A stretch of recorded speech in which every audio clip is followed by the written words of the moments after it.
우리 교회는 문화센터 이후를 준비하고 있습니다. 여러분, 우리 교회가 문화센터 이후에 어디서 모일까요? 뭐 알 수가 없죠. 근데 뭐 두 가지 말씀드릴 수 있을 것 같아요. 하나는 우리가 기도하는 대로 응답이 올 거라고 생각합니다. 그래서 그곳이 어디든 우리는 가야 한다는 거죠. 열심히 좀 기도해 주시면 좋겠습니다. 대안의 장소를 찾도록 여러분 노력해 주시면 좋겠습니다. 이게 교회 운영위원 몇 분들, 장로님 몇 분들이 해서 될 일이 아니라 온 교우들이 관심을 가지고 우리가 어디로 가야 되냐? 19년 전에 우리를 문화센터로 보내신 하나님이 우리를 이번에는 어디로 보내실까 하는 생각을 좀 많이 하셔야 된다는 겁니다. 참 그동안에 은혜로운 삶을 살았습니다. 19년 전에 문화센터의 412호 그곳을 빌려서 첫 번째 예배를 드린 후에 무려 19년 동안 주일 예배를 그곳이 우리의 예배당임으로 알고 이렇게 살지 않았습니까? 근데 여러분 그 장소를 찾아 들어갔다는 것 자체가 되게 특이한 일입니다. 시가 운영하는 문화센터, 전국에 있는 문화센터들을 말하는 거죠. 그 중에 외부 단체, 특히 종교 단체, 교회에게 매주 한 장소를 빌려주는 문화센터는 있지 없습니다. 저는 사실 저희가 처음에 그 장소를 얻고 나고 계속 썼으니까 다른 지역에 있는 다른 시에 있는 뭐 도에 있는 문화센터들도 그렇게 빌려줄 거라고 생각을 했고요. 그렇게 외부 사람들한테 얘기했는데 돌아온 답은 이거였어요. 그럴 일이 없다고. 그건 불가능하다고. 그래서 그런 질문하는 분 중에 몇 분이 혹시 그 목사님네 교회에 부천 시장이 다니시냐고 아니면 경기도에 유명한 누가 실력자가 있으시냐고. 그러지 않으면 불가능하다는 거죠, 이게. 근데 우리는 그런 거 하나 없이 문화센터를 찾아갔고 그래서 사용하게 해달라고 문을 두드렸고 그랬더니 바로 열렸던 거죠. 그리고 그 다음 주부터 매주 예약을 갱신하면서 예배를 드렸다는 겁니다. 이게 저희가 문화센터를 쓰는 것에 대해서 불편해하는 사람들이 꽤 있었습니다. 문화센터 직원들도 그랬고 또 부천시에 살고 있는 뭐 일반 시민들 또는 심지어 교회까지도 문화센터를 교회가 쓰는 게 옳아? 해서 민원을 넣는 사례들이 여러 차례 있었죠, 이게. 여러분, 이 민원을 저희가 어떻게 극복했을까요? 뭐 백을 썼을까요? 그렇지 않습니다. 그 당시 민원을 넣고 민원이 들어오니까 그러면 부천시나 또 문화센터 당국에서는 이게 법에 어긋난지를 봐야 되는 거예요. 그래서 그 당시에 법을 살펴봤더니 부천시와 경기도에 있는 이제 그 정부 소유의 시설물에 대한 운영 원칙들이 있는데 그 원칙과 또 의회에서 만든 조례라는 게 있어요. 그 조례를 비교했을 때 우리가 썼던 문화센터를 쓰는 게 법적으로 틀림이 하나도 없다는 겁니다. 이게 되게 특이한 거였습니다. 그러니까 다른 도시로 가면 그게 문제가 돼요. 왜냐하면 조례에서 운영 원칙에서 안 되게 돼 있거든요. 근데 우리가 사용한 곳에서는 가능했던 거죠. 그래서 이거는 누구의 백도 아닙니다. 우리가 뭘 알아본 건 아니고 그냥 문을 두드린 건데 놀라운 건 두드렸는데 열린 거예요, 그게. 그리고 그것은 법적으로 하나의 문제도 없었던 거예요. 저희가 처음에 그 답을 알게 됐고 또 저희한테 빌려줬던 그 복사골 연수원의 그 팀장님이 그 법에 대해서 명확하게 알고 계셔서 같은 문화센터의 직원들을 법적으로 설명을 했고 또 시에서 나오는 감사하는 분들한테 이런 조항에 따라 이렇게 빌려준 거다 하는 이야기를 함으로 저희가 쓸 수 있었던 거죠. 이게. 그럼에도 민원은 계속 있었습니다. 심지어는 뭐 복사골 문화센터에 이단이 하나 들어와서 예배당 짓지 않고 거기서 교회를 그 이단을 이렇게 이단 사설을 만들고 있다는 소문이 퍼진 거예요. 그래서 이제 다시 민원에 약간 시달리게 됐죠. 그때 우리 교인들도 참 수고 많았습니다.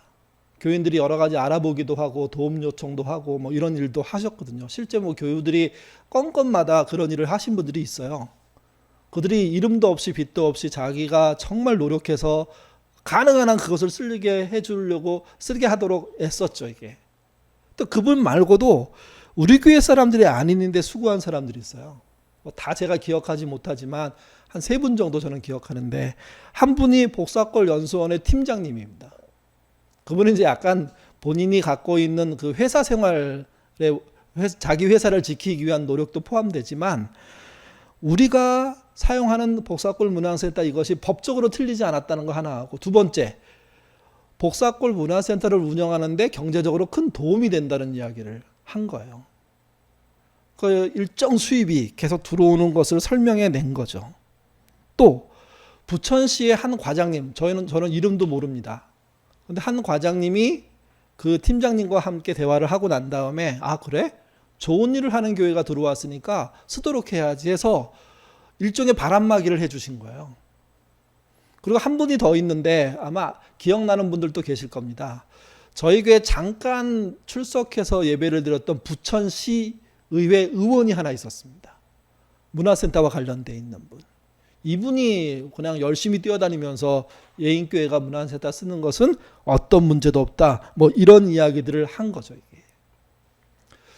이 이야기를 제가 왜 말씀드리냐면, 많은 분들이 19년 동안 문화센터를 쓴 게 일종의 기적이라고 표현합니다. 근데 이 기적이라는 표현이 과연 옳을까? 아니면 만약에 기적이라고 한다면 이건 어떤 기적일까? 한번 정리해 볼 필요가 있다는 겁니다.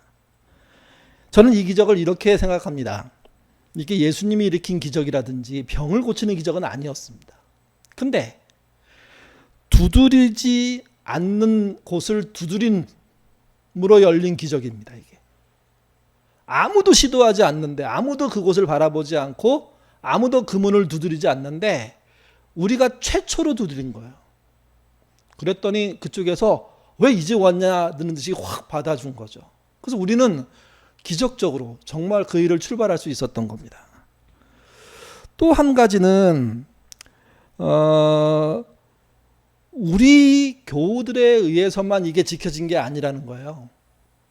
우리가 모르는 사람들, 뭐 복사골 연수원의 팀장님은 우리가 아는 분이었으니까, 또 그분도 사업적으로 이익이 있는 거니까 연결이 되지만, 근데 부천시 한 과장님, 그리고 부천시 의회 의원으로 활동했던 한 시의원, 이분들, 그리고 플러스 알파가 되는 여러 명들은요, 우리랑 아무 상관이 없는 분들이에요. 근데 우리의 이야기를 듣고 그런 교회가 하나 정도는 존재해도 괜찮아 라고 생각을 했고, 그래서 그곳을 쓸 수 있도록 이렇게 열어준 거죠, 이게. 그래서 우리가 말하는 우리 교회를 통한 기적은 예수님이 말씀하신 기적하고는 다릅니다. 그렇지만 우리에게 일어난 일 역시도 기적과 같은 일들입니다. 정말 갈 데 없어서 고민하고 있는 우리에게 두드릴 용기를 주셨고, 두드렸는데 열려버린 거죠. 또 쫓겨날 수 있는 상황이 됐는데 우리와 관련도 없는 몇 사람들이 나서서 도와주는 일들이 있었던 거죠. 물론 우리 교인들의 수고, 노력이 더 중요합니다. 그렇지만 이런 기적과 같은 일이 있었다는 것 여러분 한번 생각해 보실 필요가 있습니다. 기적이란 말은 초자연적인 특이한 현상을 말합니다. 또 기적이라는 것은 있을 수 없는 일이 일어나는 걸 말합니다. 성경에서는 기적을요, 사람과 자연의 법칙을 초월해서 하나님이 일하시는 방법, 그걸 기적이라고 말합니다. 하나님의 일하심이 기적인 거죠. 그런 의미에서 성경은 기적의 내용들이 너무 많습니다. 수를 헤아릴 수가 없을 정도니까요, 이게.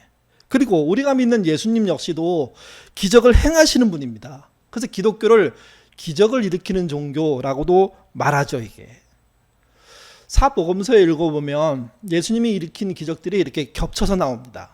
뭐 마태도 나왔다, 마가도 나왔다, 또는 마태만 나왔다, 뭐 이런 식으로 여러 가지가 나오는데, 그걸 전부 정리해보면 총 개수가요 35가지가 돼요. 그러니까 예수님이 35가지의 기적만을 행하신 건 아닌데, 예수님이 직접 행하신 기적에 대한 기록은 35가지 정도 기록되어 있는 거죠, 이게.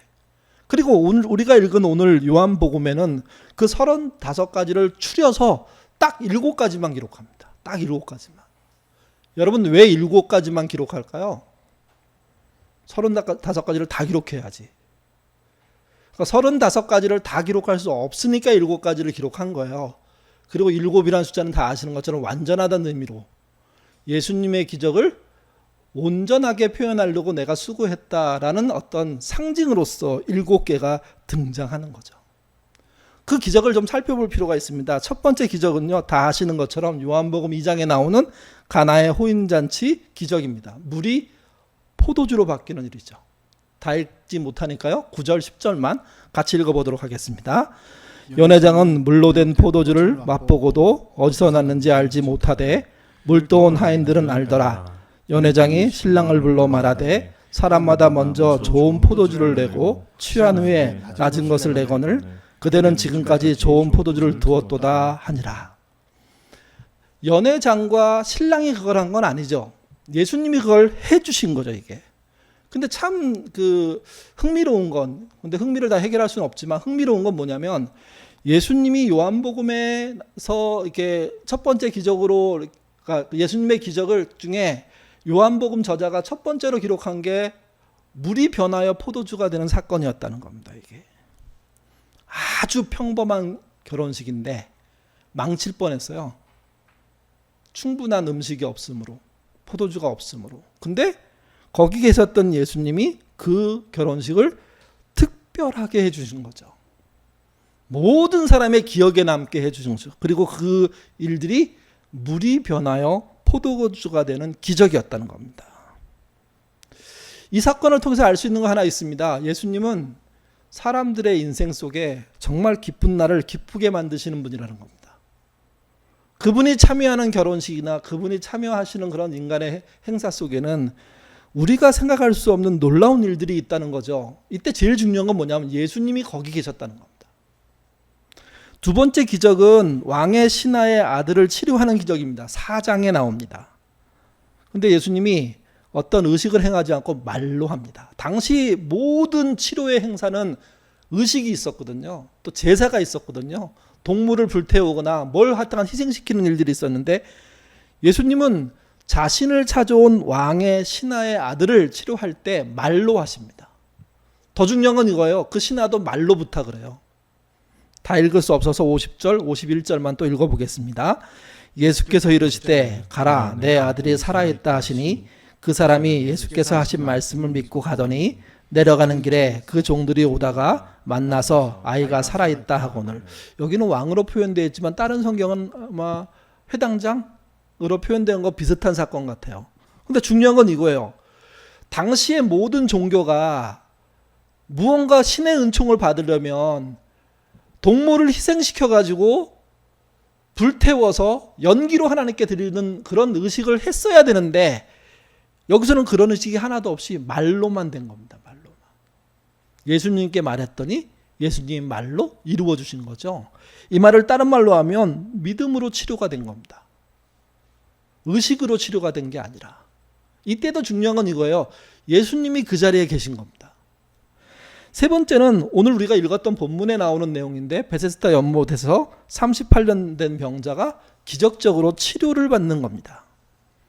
아시는 것처럼 여기 등장하는 38년 된 병자는 스스로 연못가에 가서 물이 움직일 때 1번으로 들어가서 치료받을 가능성이 0인 사람입니다. 0%. 가능성이 0%. 놀라운 건 뭐냐면 이 0% 된 사람이 절망해 갖고 있을 때 예수님이 그곳에 가서 그 사람을 만나셨다는 겁니다. 그 얘기가 5장에 나오는데 8, 9절에 이렇게 기록되어 있습니다. 예수께서 이르시되 일어나 내 자리를 들고 걸어가라 하시니 그 사람이 곧 나아서 자리를 들고 걸어가니라. 이날은 안식일이니라. 가능성 0%의 사람에게 예수님이 찾아가셔서 가능성 자체를 100%로 만들어 버리셨습니다. 이때도 중요한 게 이겁니다. 사람들이 신봉하는 통계, 어떤 상식적인 영역이 완전히 무너져 버리는 거죠. 그분이 계시고 그분이 하시면 된다는 겁니다. 이게 그게 기적입니다. 네 번째가 오병이어의 기적입니다. 6장에 나옵니다. 어린아이가 가져온 떡 5개와 물고기 2마리로 성인 남자만 5,000명. 그러니까 더 많은 여성과 더 많은 노인과 더 많은 어린 아이들이 그 안에 존재하는. 그래서 먹고 난 다음에 12바구니가 남은 거죠. 이게 우리 6장 11절 말씀 같이 읽겠습니다. 예수께서 떡을 가져 축사하신 후에 앉아있는 자들에게 나눠주시고 물고기도 그렇게 그들이 원하는 대로 주시니라. 어린이 1인분 식사가요 성인 남자 5,000인분의 식사 플러스 더 많은 사람들 10,000명, 15,000명도 가능하다고 얘기하는데요. 그런 기적이 일어난 겁니다. 어린아이의 오병이어의 그 도시락이 없었으면 가능했겠느냐? 이 사건은 그렇게 질문할 수는 없습니다. 그렇게 없어도 하실 수 있는 분이 예수님이기 때문에. 근데 예수님은 굳이 그 어린아이가 내놓는 그 도시락을 찾으셨습니다. 내놓으라고, 찾아오라고. 그래서 등장한 그걸 가지고 하신 거죠. 사람의 수고와 노력이 정말 프로테이지가 낮지만 있었던 건 사실입니다. 제자들의 노력이 있었던 건 사실입니다. 근데 그 위에 얹으신 오병이의 기적은 우리가 상상할 수 없는 능력과 은혜로 되어진 일들이죠. 모든 대중을 불쌍히 여기신 그분이 그들을, 배고픈 그들을, 쉴 것 없는 그들에게 진정한 배부름으로 함께 해주신 사건, 이 사건도요 예수님 빼고는 얘기할 수가 없습니다. 다섯 번째는 무리를 거르신 사건입니다. 6장 16절 이하에 나오는 사건인데요. 사람이 보조 장비 없이 무리를 가는 것은 이거 쉬운 일 아니거든요. 수영을 아무 잘해도 엄청난 호수를 혼자 수영해 건너갈 수는 없습니다. 대한해협을 건넜던 우리의 정말 유명한 수영 선수도 사실은 바로 옆에서 돕는 사람들, 먹여주는 사람들, 챙겨주는 사람들이 있었기 때문에 그 대한해협을 건너갈 수 있는 그런 수영을 할 수 있었던 거죠, 이게. 예. 그러니까 뭔가 도움 없이 걷는 건 불가능한데 예수님은 그렇게 건너가십니다, 이게. 6장 19절 이렇게 기록되어 있습니다. 제자들이 노를 저어 10여리쯤 가다가 예수께서 바다 위로 걸어 배가 가까이 오심을 보고 두려워하거든. 예수님의 기적은 막 신나고 재밌는 일이 아니었고요. 상상을 초월하고 충격적인 일이었던 겁니다. 오히려 무서움을 타는, 야, 이거 무슨 일이야? 귀신 아니야? 실제 그랬죠, 이게. 그러니까 예수님은 자연 현상을 뛰어넘는 일을 하셨고 그 일은 베드로가 흉내내서 할 수 있었지만 베드로는 완벽하게 따라할 수는 없었습니다. 예수님의 허락하에 할 수 있었죠. 이 사건도 내용의 핵심을 보면요, 예수님이 그 기적을 일으킨 주체가 되십니다. 다른 말로 하면 예수님이 아니면 불가능하다는 거죠, 이게. 요한복음의 6째 기적, 그것은 맹인이 치료받는 기적입니다. 사람이 겪은 장애를 예수님이 치료하실 수 있다는 거죠. 우리 9장 6절부터 7절의 말씀은 같이 한번 읽어보겠습니다. 이 말씀을 하시고 땅에 침을 뱉어 진흙을 이겨 그의 눈에 바르시고 이르시되 실로암 목가에 가서 씻으라 하시니 실로암은 번역하면 보냄 받았다는 뜻이라. 이에 가서 씻고 밝은 눈으로 왔더라. 옛날에 어떤 부흥사가 그 눈 안 보이는 분을 고친다고 해갖고 예수님처럼 땅에다 침 뱉어갖고 그걸 이겨서 발라갖고 치료하려고 했다는 얘기 들었습니다. 물론 안 됐습니다. 이 말도 핵심이 그거예요. 예수님이 그렇게 하실 수 있다는 거죠. 선천적이든 후천적이든 장애를 치료할 수 있는 분이 누구냐? 예수님이고 그 예수님의 행동은 기적으로밖에 설명할 수가 없습니다, 이게. 마지막 7번째 기적 중의 기적이죠. 나사로의 부활입니다. 11장에 나옵니다, 이게. 11장 43절 44절도 읽어보겠습니다. 이 말씀을 하시고 큰 소리로 나사로야 나오라 부르시니 죽은 자가 수족을 배로 동인채로 나오는데 그 얼굴을 수건에 쌓였더라. 예수께서 이르시되 풀어놓아 다니게 하라 하시니라. 예수님의 부활과 나사로의 부활은 비교할 수 없습니다.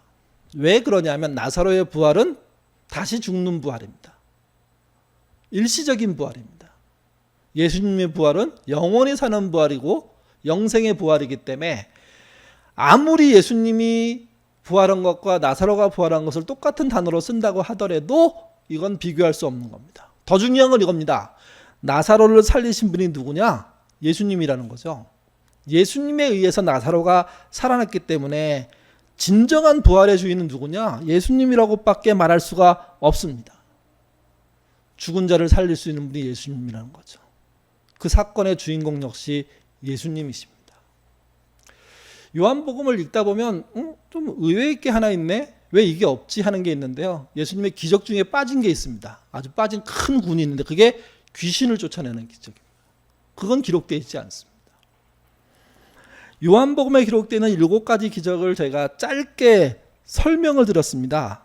요약하면 딱 3가지입니다. 이 기적은요, 예수님이 하신 겁니다. 두 번째는 예수님의 기적은 모두 사람을 위한 기적입니다. 세 번째는 그게 하나님께 영광이 되어 드려졌습니다. 그러니까 예수님을 위한 기적이 있냐? 이렇게 물으면 없다는 겁니다. 여러분, 기적을 얘기할 때 이 부분을 놓치지 않으셔야 됩니다. 예수님이 직접 하셨고, 자신을 위한 것이 아니라 사람을 위한 것이었고, 마지막으로 하나님께 영광이 됐고, 마지막에 이 얘기를 통해서 알 수 있는 건 예수님은 스스로 영광 받기 위해서 그런 일을 하시지는 않는다는 거죠. 자기를 띄우기 위해서, 자기 성공을 위해서 이렇게 하시는 분은 아니라는 겁니다. 이게. 여러분, 예수님이 일으킨 기적을 믿으셔야 됩니다. 예수님이 그런 기적을 주신다면 지금도 일어날 겁니다. 지금은 과학의 시대이고 논리의 시대이고 또 너무나 많은 것이 발달해서 그런 기적이 덜 필요하다고 생각하는 분들이 있을 건데 미안하지만 아닙니다. 그분이 일으키는 기적은 기적이고 우리가 할 수 있는 일은 해야 하는 겁니다. 오병이어처럼. 어린아이의 도시락을 찾는 일은 제자들과 또 어린아이의 희생으로 이루어지는 일이지만 그걸 통해서 일어나는 기적은 어린아이 때문에 일어나는 게 아니라 제자들 때문에 일어나는 게 아니라 예수님 때문에 일어나는 거죠. 예수님이 사람들을 불쌍히 여기는 그 마음 때문에 주시는 것이 기적이라는 겁니다. 그래서 성경이 말하는 기적이 이 3가지의 내용을 통해서 정리되고 있다는 걸 기억하십시오. 이게. 그런 차원에서 우리가 문화센터를 예배의 장소로 얻은 것은요, 이런 기적하고는 좀 거리가 있는 겁니다. 다만 그걸 기적으로 보면서 설명하고 싶은 마음이 생기죠. 왜? 남들이 경험하지 못한 걸 우리가 경험한 거니까. 그래서 앞에서 말씀드렸습니다. 문화센터를 열었던, 거기서 예배드릴 수 있었던 19년의 시간들을 주신 그 은혜는 아무도 안 두드리는 걸 우리가 두드렸기 때문에요.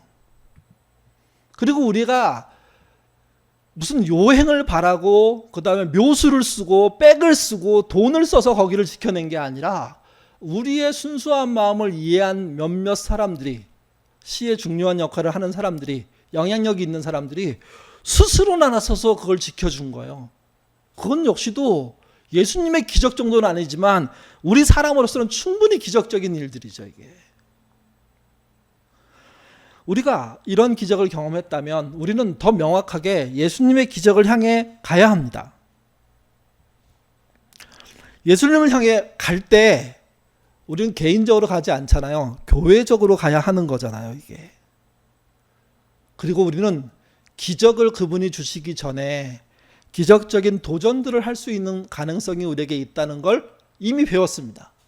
그래서 우리는 세상 사람들이 말하는 기적, 이기적인 기적을 넘어서서 진짜 순수한 의미에서의 기적을 기대하면서 도전할 줄 알아야 되는 거예요. 오늘 교회가 타락했다는 것은요, 기적을 이상하게 써먹는다는 겁니다. 그러니까 이제 어떻게 쓰냐면 이렇게 써요. 기적을 경쟁에서 이기는 것으로 써요. 내가 이기는 거. 기적을요, 불가능한 것이 가능하게 되는 거. 여러분, 문화센터를 사용하는 것은 가능했던 거예요. 아무도 몰랐던 거죠. 우리는 너무 급해서 문을 두드려 본 거예요. 그랬더니 이거 원래 되는 거예요 하고 된 거예요.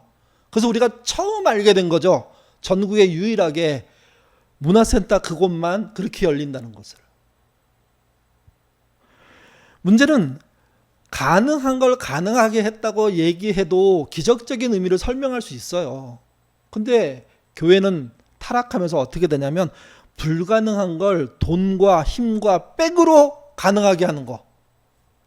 이걸 기적이라고 얘기하는 식으로 추락하고 있는 거죠. 이기심의 승리, 욕심의 성취, 그걸 이루는 것이 교회다, 신앙이다, 이렇게 부추기는 거, 이거 크게 잘못된 겁니다. 이게. 그래서 우리는 명확해야 됩니다. 예수님이 정말 기적을 주신다면 당신의 방법으로 주실 겁니다. 그리고 우리가 정말 안 되는 일을 기적적으로 풀기 위해서 도전한다면 아무도 안 해본 도전들을 해볼 필요가 있는 거죠. 이게. 또 그런 기적과 교회는 어떻게 연결이 될까요? 오늘 본문의 설교의 제목이 교회의 위치예요. 교회가 어디 위치해야 되냐? 또는 이 말은 기적이란 단어랑 연관시키면 교회는 어떤 기적을 추구해야 되느냐? 뭐 이런 식의 이야기가 될 수 있거든요. 오늘 본문을 앞에서 잠깐 설명을 드렸습니다. 베데스다 연못에 38년 된 병자. 그는 스스로 연못에 물이 움직일 때 홀로 뛰어들어갈 수 없는, 스스로 문제를 해결하기 수 없는 스스로의 능력이 0%인 사람이라고 말씀을 드렸죠. 근데 그에게 기적이 일어나요. 우리 2절부터 4절의 말씀 같이 한번, 누가 기적을 일으켰는지, 어디서 일으켰는지, 어떻게 일으켰는지 한번 살펴보도록 하겠습니다. 읽습니다. 예루살렘에 있는 양문 곁에 히브리 말로 베데스다라 하는 못이 있는데 거기 행각 5이 있고 그 안에 많은 병자, 맹인, 다리 저는 사람, 혈기 마른 사람들이 누워 물의 움직임을 기다리니 이는 천사가 가끔 못에 내려와 물을 움직이게 하는데 움직인 후에 먼저 들어가는 자는 어떤 병에 걸렸든지 낫게 되밀어라. 아마도 이런 일이 벌어졌으니까 여기 모였겠죠, 사람들이요. 그리고 보통 이제 일반적으로 그 사람들은 요 물은 용천수라고, 땅 밑에서 이렇게 물이 솟구쳐 올라오는 물이라고 보통 설명하더라고요. 근데 거기에 기적적인 일들이 있다는 거죠. 그 물이 움직일 때 가장 먼저 들어가는 자가 병이 낫는. 베데스다라는 뜻은요, 자비의 집이란 뜻입니다. 예루살렘 뭐 저는 가보지 않았지만 올라가는 길에 있다고 얘기를 하죠. 그러니까 이 전설과 같은 이야기 속에 기적이 일어나길 기대하는 사람들 무리 중에 가능성이 전혀 없는 38년 된 병자가 있었다는 거죠. 그리고 늘 마음에 한탄이 있었습니다. 나는 물이 움직이는 것을 본다고 하더라도 내 능력으로 거기까지 가기 전에 이미 다른 사람들이 다 들어가서 기회조차 오지 않는다 하는 마음으로 있는 거예요.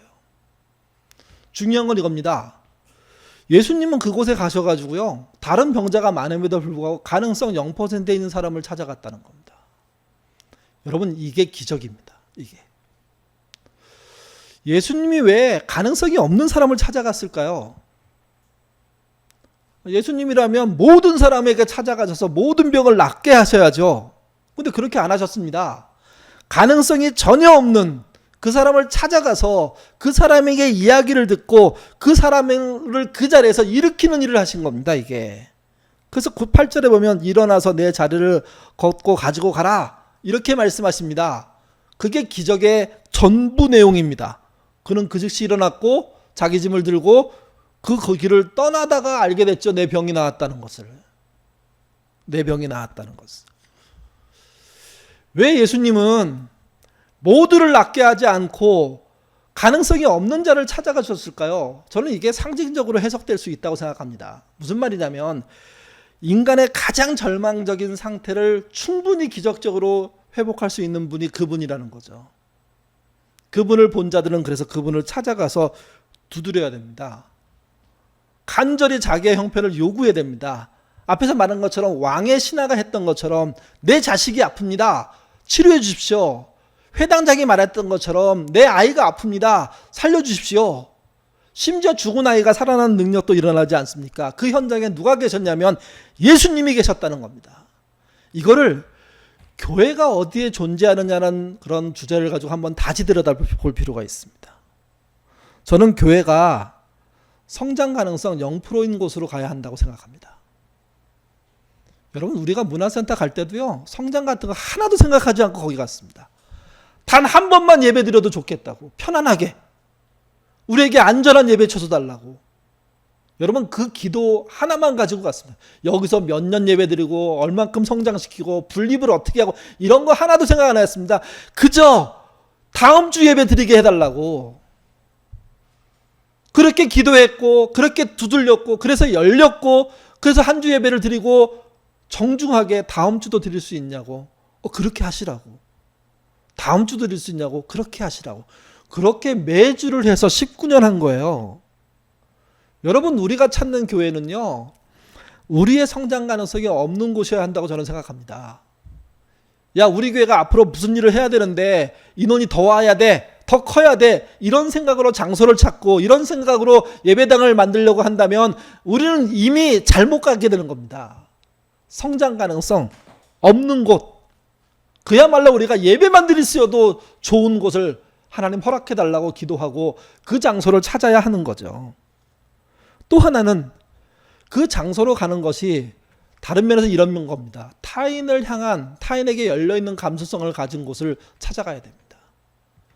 우리를 증명하고 우리를 과시하고 우리가 대단해 이런 걸 얘기하는 곳이 아니라 타인을 위해서 일할 수 있는 감수성이 충만하게 열릴 수 있는 곳을 보내달라고, 사람을 섬기는 곳으로 보내달라고 그래야 되는 거죠. 세 번째는 교인들의 삶의 현장이 교회가 돼야 됩니다. 저는 교회 같은 가정 같은 교회, 그런 말 별로 좋아하지 않습니다. 가정은 가정이고 교회는 교회야죠. 가정의 특성을 온전히 드러내는 가정이 돼야 되고 교회의 특성을 온전히 드러내는 교회가 되면 되는 거지, 왜 교회가 가정이고 가정이 교회가 되는지는 모르겠습니다. 근데 분명한 게 있습니다. 교우들이 사는 삶의 현장은 교회입니다. 교우 자신이 교회이기 때문에 그 삶의 현장이 진짜 교회가 되려고 애써야 예인교회가 진짜 교회가 되는 거죠. 이게. 네 번째는 예수님이 필요한 곳, 또는 다른 말로 하면 교회가 필요한 곳으로 가야 됩니다. 우리 교회가 필요한 곳이 문화센터인지 저희는 몰랐습니다. 단 한 번 예배드리려 해달라고 하나님께 기도하고 도전한 거죠. 그리고 그곳에 가서 19년 동안 생활해 보니까 알게 된 게 있습니다. 우리가 드린 헌금을 우리 교회를 위해서 쓰기보다 세상을 위해서 쓸 수 있는 가능성이 더 많이 열리는 곳이 거기였다는 겁니다. 더 많이 쓸 수 있는 노력과 수고를 할 수 있었죠, 이게. 그래서 우리 교회의 필요가 아니라 연약한 사람들의 필요를 채울 수 있는 일을 볼 줄 아는 교회가 된 것이고, 그런 일에 매진한 겁니다. 그런 일에 매달린 겁니다. 그래서 우리가 지명방어라든지 우리가 나눔이라든지 예봄이라든지 그 밖에 많은 일들을 할 수 있었던 거죠. 정리하면 이렇습니다. 우리에게 기적이 필요합니다. 이 기적은 예인교회가 교회가 되는 모습 속에 필요한 겁니다. 우리는 이렇게 기도했으면 좋겠습니다. 주님, 우리가 성장 가능성 있는 곳으로 가지 않고 성장 가능성이 없지만 주님이 보여주시는 곳으로 가게 해달라고 기도했으면 좋겠습니다. 또 우리 교회가 우리의 안전과 우리의 평안한 예배를 위한 교회가 아니라 타인을 위한 감수성을 많이 키울 수 있는 교회로 갔으면 좋겠다고 기도했으면 좋겠습니다. 그리고 예배당 교회만 중요한 게 아니라 교우들의 삶의 현장이 교회임을 더 뼈저리게 느끼고 더 감사함으로 느끼고 우리의 현장에서 교회의 다움을 보이는 신자로서 살게 해달라고 기도했으면 좋겠습니다. 마지막으로 예수님이 필요로 하시는 곳, 오늘 본문으로 따지면 베데스다 연못가죠. 아니요, 기적이 일어난 모든 곳이었습니다. 7곳만이 아니라 35곳 모든 곳에 예수님이 계셨죠. 그분이 필요했죠. 그런 것처럼 우리 교회를 필요로 하는 곳에 우리가 갔으면 좋겠습니다. 우리의 안전, 평안, 좋은 예배 쳐서 이것보다는 교회가 필요하다고 외치는 사람들이 있는 곳이라면, 그런 환경이 있는 곳이라면 우리는 거기 갔으면 좋겠습니다. 중세교회 때요, 중세교회는 부자교회였거든요. 부자교회로 떵떵거리고 살자, 야 이건 아니야, 이렇게 생각한 사람들이 있었어요. 그들이 누구였냐면 프란체스코 수도회였습니다. 절대로 중세교회처럼 가면 안 돼 해서 거지의 삶들을 살려고 나섰죠. 그래서 그 당시에 교회의 기적이 일어나지 않았습니까? 또 중세교회가 교황과 돈 그리고 군사력으로 막 힘을 키울 때, 말씀이 아니라 교황의 권력으로 운영될 때 그것이 아니라고 외치는 사람들이었습니다. 그게 종교개혁자들입니다. 그들은 어떻게 외쳤습니까? 오직 성경으로라고 외쳤죠. 여러분, 우리도 그래야 됩니다. 우리의 외침이 아까 얘기했던 교회 성장 가능성이 없는 제로인 곳으로 우리를 보내달라고, 타인에 대한 감성을 열 수 있는 곳으로 보내달라고, 우리의 삶의 현장이 교회가 되게 해달라고, 그리고 예수님을 필요로 하는 곳, 교회를 필요로 하는 곳에 우리가 가게 해달라고 그렇게 기도하고 그 인도함을 받은다면 우리가 처음 교회를 찾았을 때 그 마음과 함께 연결이 되어서 또 다른 기적과 같은 일들이, 또 다른 남들이 두드리지 않는 그 길을 여는 역사들이 일어날 것입니다. 그 길로 걸어가시는 저와 여러분 되시기를 주님의 이름으로 부탁드립니다. 기도하겠습니다.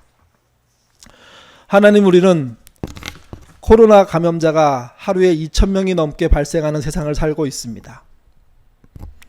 우리에게 코로나를 예방하기 위해서 접종할 계획들이 세워졌다가 무너져버리는 그런 세상 속에 살고 있습니다.